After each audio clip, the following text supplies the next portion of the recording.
Hello, and welcome to English for Everyone, the podcast where we explore the journey of learning English and help you become more confident in your language skills. I'm Clara, your host. And I'm Eric, Clara's co host.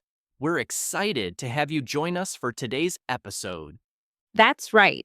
Today we're diving into something that affects so many English learners around the world: the fear of speaking English. It's a topic close to our hearts because we've both worked with students who struggle with this. Absolutely. So many people have the grammar knowledge and vocabulary, but freeze up when it's time to actually speak. The good news is that this is completely normal, and more importantly, something you can overcome. In the next 30 minutes, we'll share practical strategies to build your confidence, reframe your mindset about making mistakes, and give you concrete steps to practice effectively. Whether you're a beginner just starting your English journey or an advanced learner looking to break through that final barrier of speaking anxiety, today's episode has something for you. So get comfortable, maybe grab a notebook if you'd like to jot down some tips, and let's start building your English speaking confidence together. Imagine you're at a business meeting. Your mind knows exactly what you want to say in English, but suddenly your throat tightens, your palms sweat, and the words just won't come out. Or perhaps you've practiced a conversation 100 times in your head, only to freeze when someone asks you a simple question at a cafe. If this sounds familiar, you're not alone. Did you know that according to recent studies, over 70% of language learners report experiencing some form of anxiety when speaking their new language? That's right. That nervous feeling isn't just you. It's part of almost everyone's language journey. The fear of speaking English might be one of the biggest barriers to fluency, but here's the good thing. Once you understand it, you can overcome it. Let's dive into what I like to call the fear factor of speaking English. You know, Eric, this fear can really hold people back in so many ways. Absolutely. I've seen talented professionals miss out on promotions or exciting opportunities simply because they were afraid to speak up in English. That's the unfortunate reality. When you're constantly worried about your English, you might avoid networking events, turn down presentations, or even limit your career choices to positions that don't require much communication. And it goes beyond just professional growth. Think about personal connections too. Making friends in a new country, connecting with people from different cultures, or even simple things like asking for directions when traveling.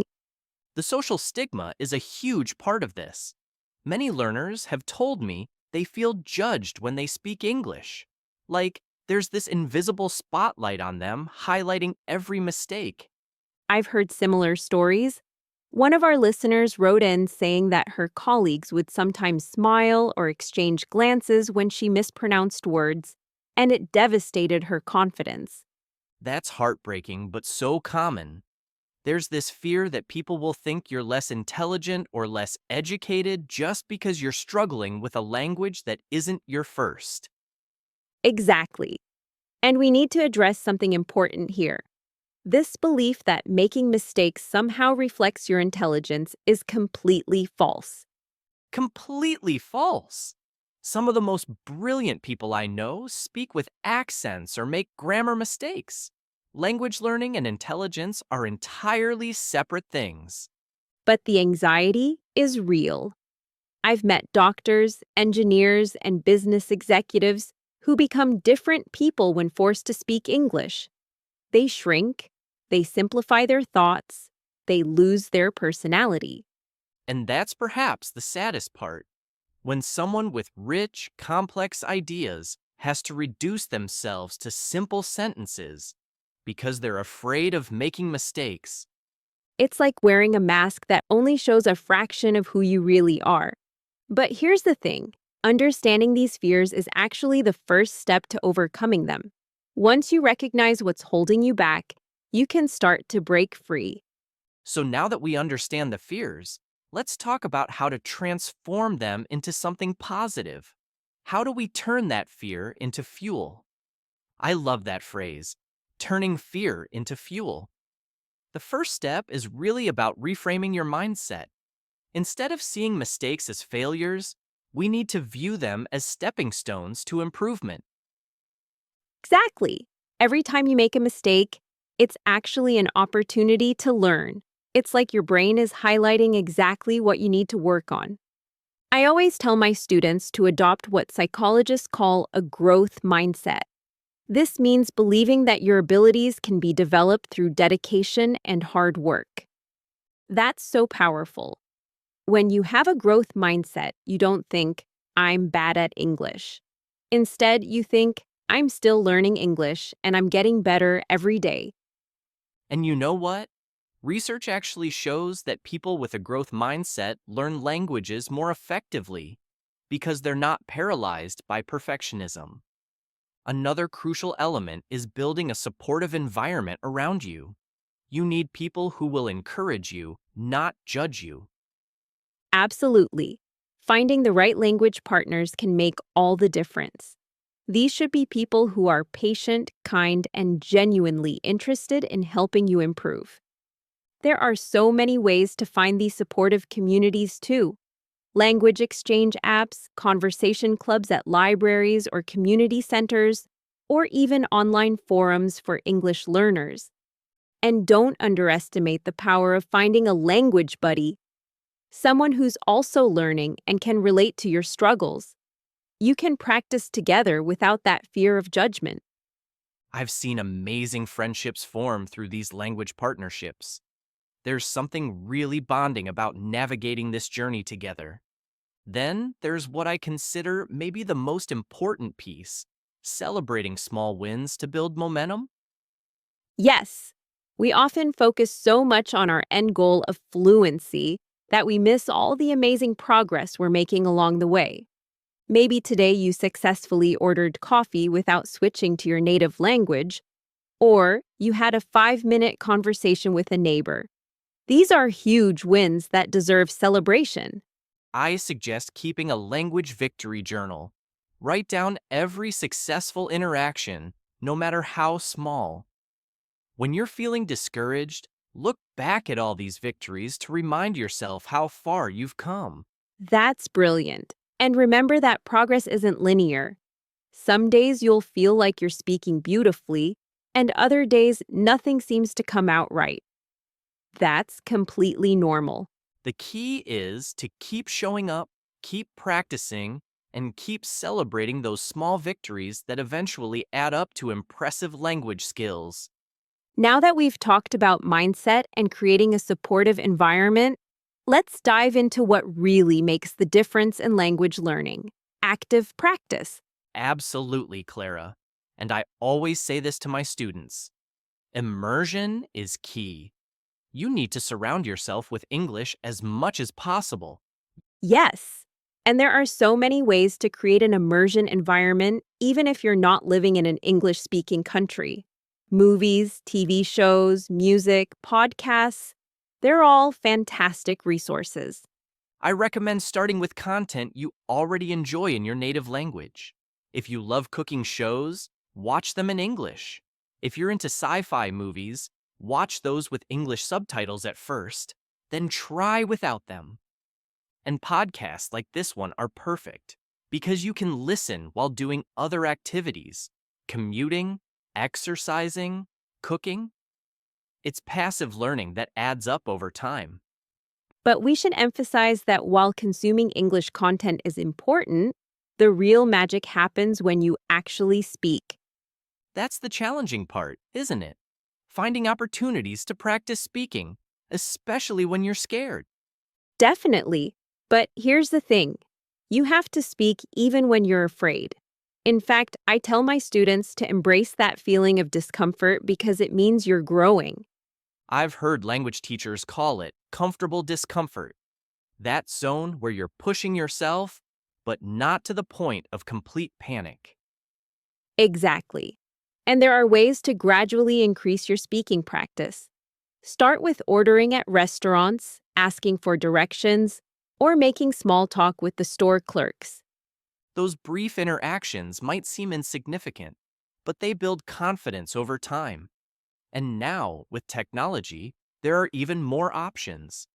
Like language exchange apps where you can practice with native speakers for just a few minutes a day, or AI conversation partners if you're too nervous to speak with humans at first. The key is consistency.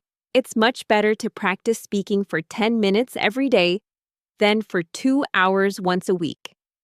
Absolutely. Regular practice creates neural pathways in your brain that make speaking English become more automatic over time. And when setting up your practice routine, make sure your goals are achievable.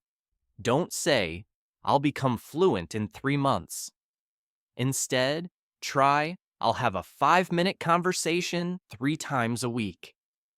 Small, specific, measurable goals keep you motivated because you can actually see your progress. And that sense of achievement fuels further practice. What about practicing with yourself? I know that sounds strange, but I've heard it can be effective. It absolutely is. Talking to yourself in English while doing everyday activities is a fantastic way to practice without pressure. Describe what you're cooking, narrate your shopping list, or rehearse conversations before you have them. And recording yourself speaking can be incredibly valuable too. It might feel awkward at first, but it helps you identify patterns in your speech that you might want to improve. Now, let's talk about something that's often overlooked in language learning: mastering the art of communication itself. Because speaking English isn't just about vocabulary and grammar, is it? Not at all. You can know all the words in the dictionary, but if you're not communicating effectively, you won't connect with people. And that's what language is ultimately about: connection. I think active listening is one of the most underrated skills for English learners. It's not just about waiting for your turn to speak. Exactly. When you really listen to understand rather than just respond, you pick up natural phrases, pronunciation patterns, and the rhythm of conversation. And it takes the pressure off you. When you're fully engaged in listening, you're not overthinking what you're going to say next or worrying about making mistakes. I recommend practicing the paraphrase technique. After someone speaks, try to summarize what they said in your own words. It shows you're listening and confirms you understood correctly. That's brilliant. It gives you a natural way to participate even if you're feeling nervous, and it helps cement those language patterns in your mind. Let's also talk about nonverbal communication. It makes up a huge percentage of how we convey meaning. So true. Even when your words aren't perfect, your body language can project confidence. Standing or sitting up straight, making appropriate eye contact, and smiling can make a massive difference. I always tell my students to practice power posing before important conversations in English. Just taking a confident stance for 2 minutes can actually change your body chemistry and make you feel more self-assured. And gestures can help too, both for conveying meaning when you can't find a word and for appearing more engaged and confident. Absolutely. Now, here's what I think is the most liberating tip for English learners: focus on clarity over perfection. Yes, native speakers don't speak perfectly either. We make grammar mistakes, stumble over words, and use feelers like and you know all the time. What matters most is whether you're communicating your message clearly. Sometimes learners get so caught up in forming a grammatically perfect sentence that they lose their train of thought entirely. I've seen students who know 5 different ways to say something but get paralyzed trying to choose the perfect one. Meanwhile, the conversation has moved on. Exactly. It's better to say something simply and clearly than to attempt a complex construction that might confuse both you and your listener. And using simpler words often makes you sound more natural anyway. Native speakers typically use straightforward language in everyday conversation. Remember, the goal isn't to impress people with your vocabulary, it's to connect with them through meaningful communication. So, we've covered a lot of ground on building confidence and improving your English speaking skills. But how do you keep that momentum going? Let's talk about sustaining your progress over the long term. This is crucial because language learning isn't a sprint, it's definitely a marathon. And just like any long journey, you need strategies to stay motivated when the initial excitement wears off. Absolutely. First and foremost, I can't stress enough how important it is to celebrate your wins, no matter how small they seem.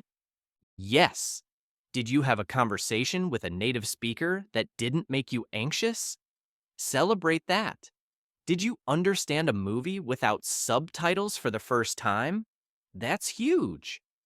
I remember one of my students kept a victory journal where she wrote down every successful English interaction she had. On tough days when she felt like she wasn't progressing, she'd read through it and realize how far she'd actually come. That's brilliant. Our brains are wired to focus on the negative, so we have to intentionally redirect our attention to our successes. Another key aspect is seeking feedback and support. It's nearly impossible to maintain motivation in isolation. Completely agree. Working with a tutor or coach gives you accountability, personalized feedback, and encouragement when you need it most. And it doesn't have to be expensive. There are language exchange partners, community classes, and even online groups where you can get feedback on your speaking. The key is finding someone who makes you feel safe enough to make mistakes. The right coach will celebrate your efforts while gently guiding you toward improvement.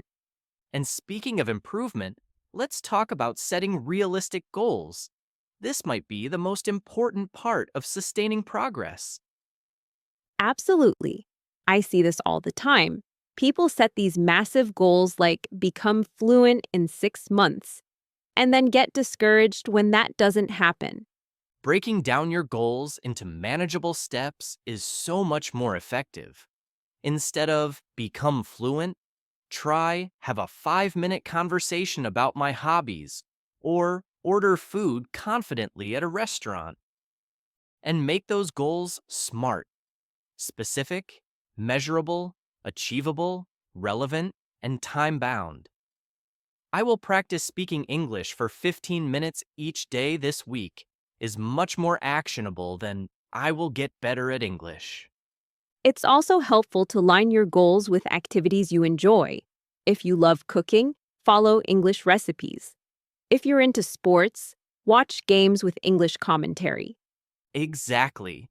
When learning feels like pleasure rather than a chore, you're much more likely to stick with it for the long haul. Well, Eric, we've covered so much today about overcoming the fear of speaking English and building lasting confidence. We definitely have. We started by acknowledging that fear of speaking English is real and can significantly impact both personal and professional growth. Right. And we talked about how to transform that fear into fuel by adopting a growth mindset where mistakes become learning opportunities rather than sources of shame.